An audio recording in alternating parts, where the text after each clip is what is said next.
Hello hello guys, blasting banging reports हैं because I thought कि हमारे 300 सब्सक्राइबर्स हो जाएंगे इसी में. But no, you guys are making it tough.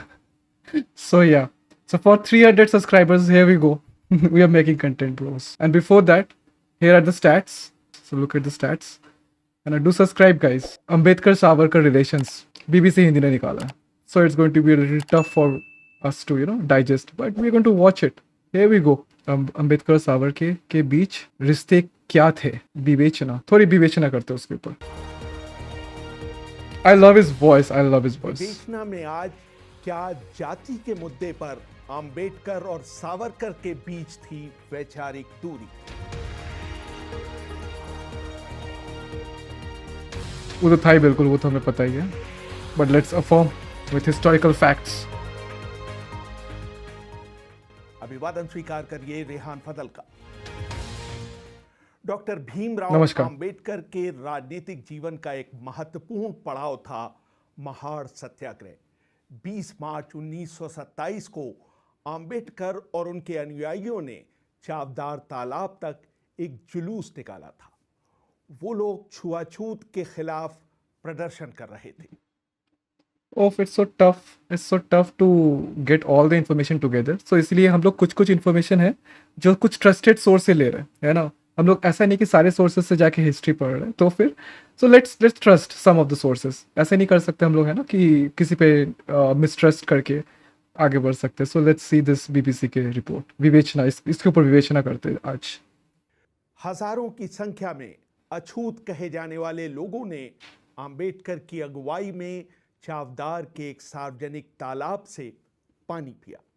सबसे पहले डॉक्टर अंबेडकर ने चुल्लू से पानी पिया और फिर उनका अनुकरण करते हुए उनके हजारों अनुयायियों ने. आई होप बिकॉज वो छुआछूत के लिए they were not allowed, as OBC were not allowed to take water from the pond. तो इसीलिए I think that was a symbolic representation of what he was trying to do. पानी पिया. Most probably. उस समय अंबेडकर ने वहां मौजूद लोगों को संबोधित करते हुए कहा था, क्या हम यहां इसलिए आए हैं कि हमें पीने के लिए पानी नहीं मिलता है?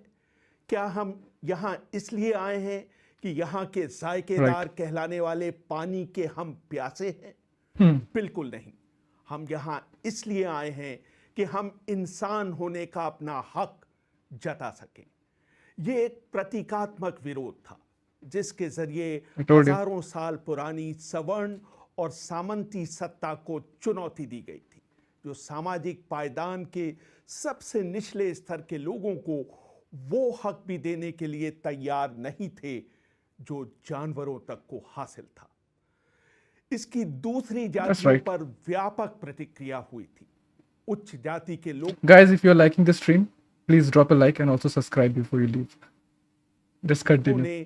इसका बदला लिया और अछूतों की बस्ती में जाकर जबरदस्त तांडव किया. हाल ही में प्रकाशित अंबेडकर की जीवनी a part the life and thoughts of B R. Ambedkar में अशोक गोपाल लिखते हैं, सवर्ण हिंदुओं ने बच्चों, बूढ़ों और महिलाओं को बुरी तरह से पीटा. इस तरह की भी अफवाहें थी कि अछूत लोग शहर के वीरेश्वर मंदिर में भी घुसने की योजना बना रहे हैं.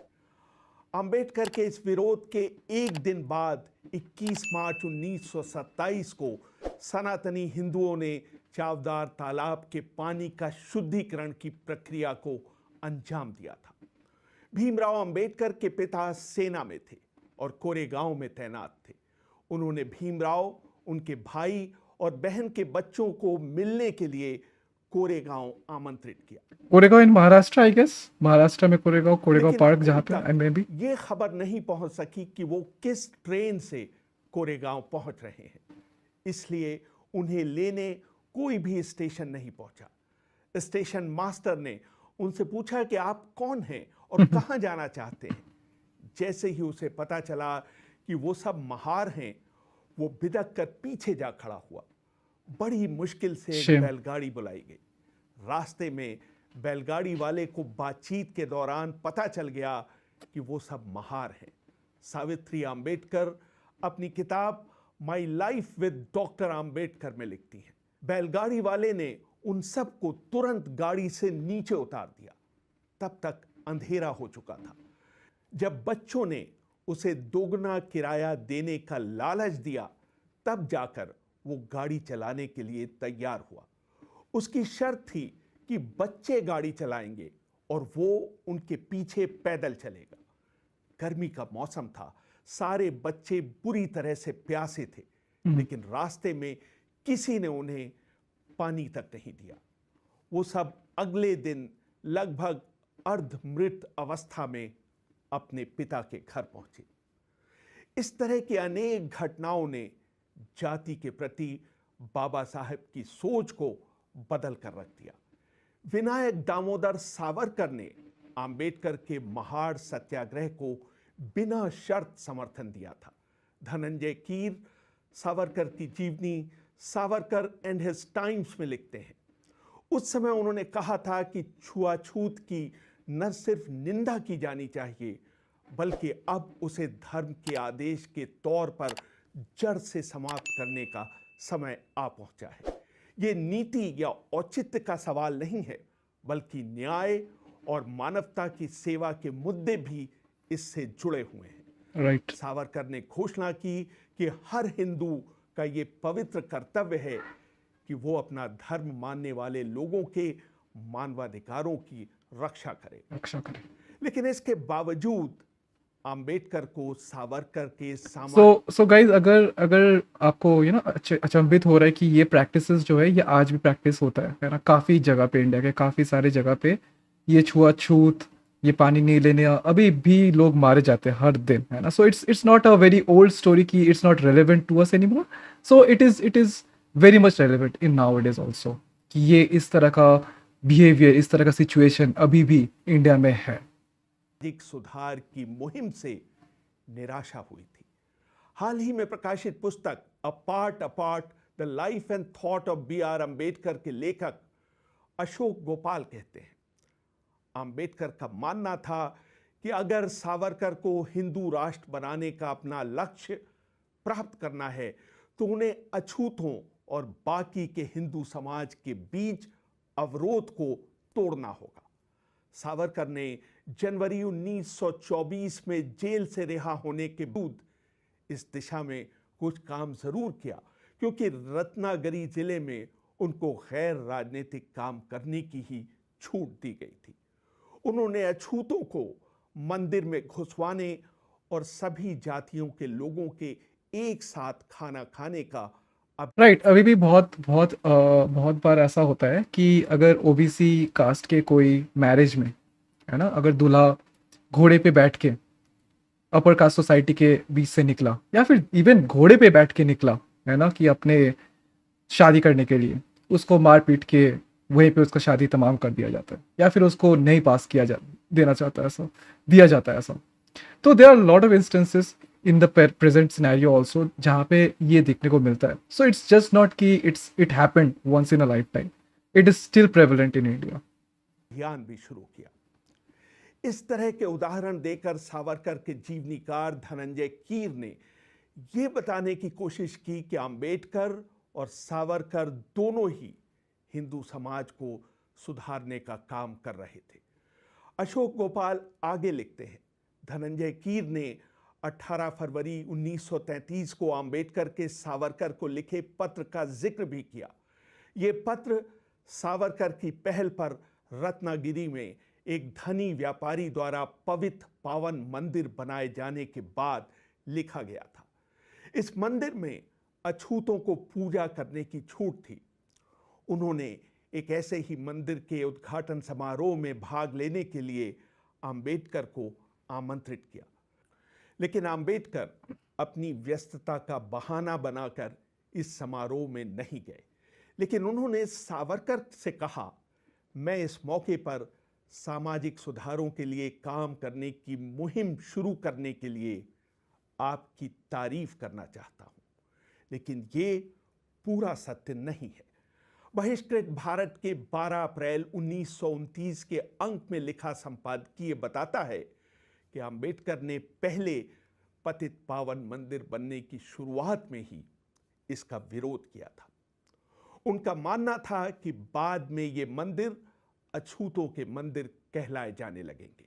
नवंबर 1930 से मार्च 1931 तक केसरी में छपे अपने लेखों में सावरकर ने स्पष्ट कर दिया था कि वो जातिवाद का तो विरोध करते हैं, लेकिन चतुर्वर्ण व्यवस्था के विरोधी नहीं हैं। अंबेडकर सावरकर के इन विचारों को जानते थे।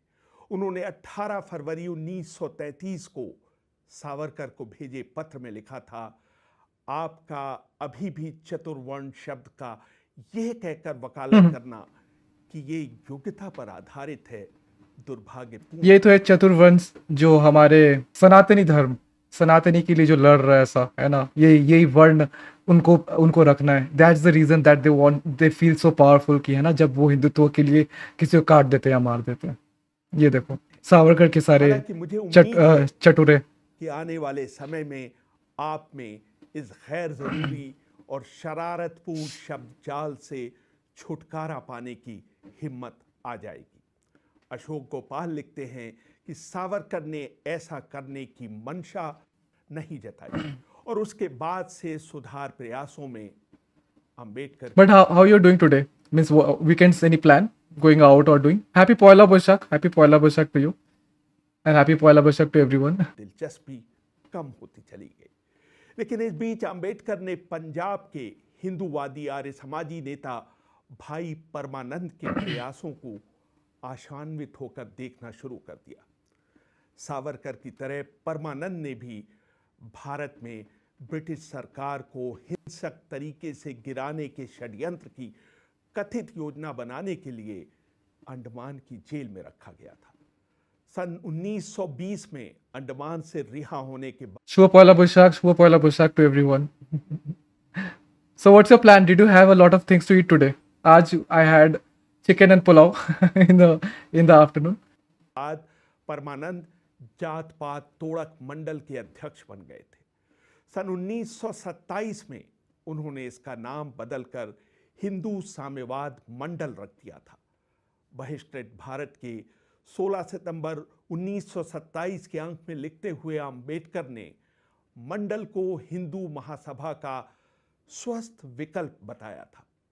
अशोक गोपाल का मानना है, अंबेडकर को शायद इस बात की भनक नहीं थी कि भाई परमानंद ने जात पात तोड़क मंडल का नाम हिंदू साम्यवाद मंडल इसलिए रखा था क्योंकि लाहौर के आर्य समाजी जात पात तोड़क मंडल नाम से अपने आप को सहज नहीं पा रहे थे। वो एक ऐसा नाम चाहते थे जो चतुर्वर्ण व्यवस्था को सही ठहराए। बाद में अंबेडकर का जात पात तोड़क मंडल से भी मोह भंग हो गया था। दिसंबर 1935 में इस संगठन ने लाहौर के अपने वार्षिक सम्मेलन में अंबेडकर को अध्यक्षीय भाषण देने का न्योता भेजा था।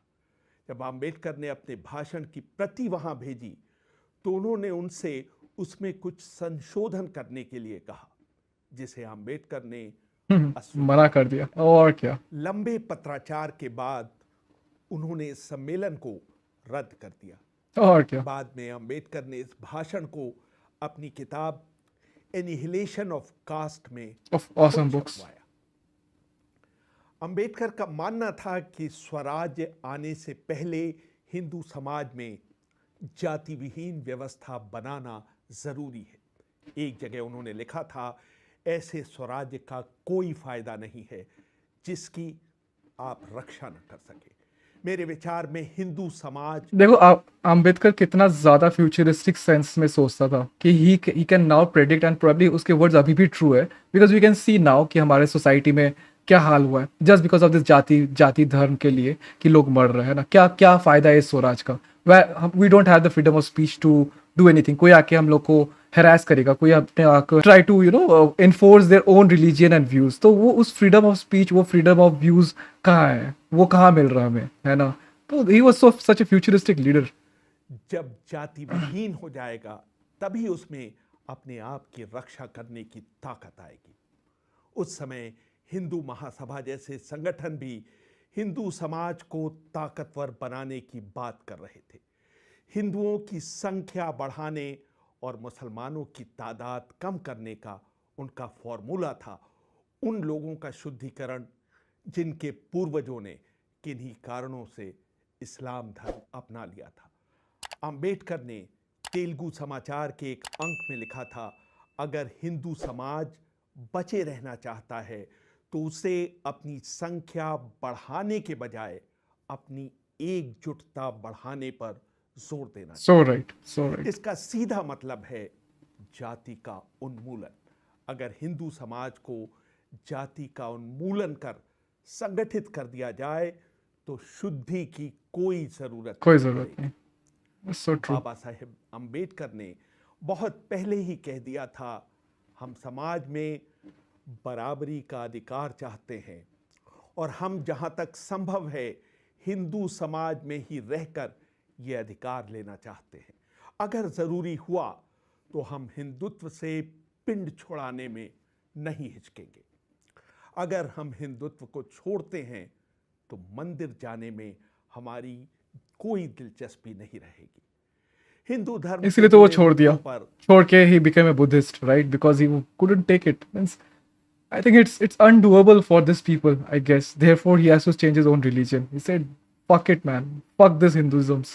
नहीं चल रहा है." अंबेडकर और सावरकर की राय अलग अलग थी। जब अंबेडकर ने यह कहा था कि हिंदू धर्म छोड़ने में उन्हें कोई हिचकिचाहट नहीं होगी, उन्होंने ये साफ नहीं किया था कि वो बौद्ध धर्म अपनाने के बारे में सोच रहे हैं। इस विषय में सावरकर ने निर्भीत के 3 नवंबर 1935 के अंक में एक विस्तृत लेख लिखा था। सावरकर ने अंबेडकर के हिंदू धर्म छोड़ने की इच्छा पर सवाल सावरकर ने उठाते लिखा था, हुए okay. लिखा था कि हिंदू धर्म में भी हर संगठित धर्म की तरह तर्कहीनता के कुछ तत्व हैं, लेकिन दूसरे धर्मों में भी इस तरह की तर्कहीनता पाई जाती है। उन्होंने अंबेडकर से अपील की थी कि वो अपने बौद्धिक ज्ञान और प्रभाव का इस्तेमाल कर हिंदू धर्म में रहते हुए इसमें सुधार की कोशिश करें। अगर छुआछूत से आपको दिक्कत है तो आप 10 साल तक धैर्य रखें। इस 10 साल तक दौरान धैर्य रखें। ये समस्या जड़ से दूर हो जाएगी। अंबेडकर ने इसका जवाब यह कहकर दिया था कि हिंदू समाज में छुआछूत 100 सालों के बाद भी रहेगा। हाँ, सही बात है। देखो हम लोग अभी 70 साल बाद भी हम लोग देख रहे हैं कि it has taken a prime exemplary in the face of politics, where politics is using religion, caste, है ना, एवरीथिंग। जबकि हमारा कास्ट काउंट के लिए कब से हम लोग मोदी जी पे भरोसा किए थे कि मोदी जी आके हम लोग को कास्ट काउंट देगा, राइट? बट कहाँ हुआ caste census? There is no census, कोई बात ही नहीं करता उसके ऊपर।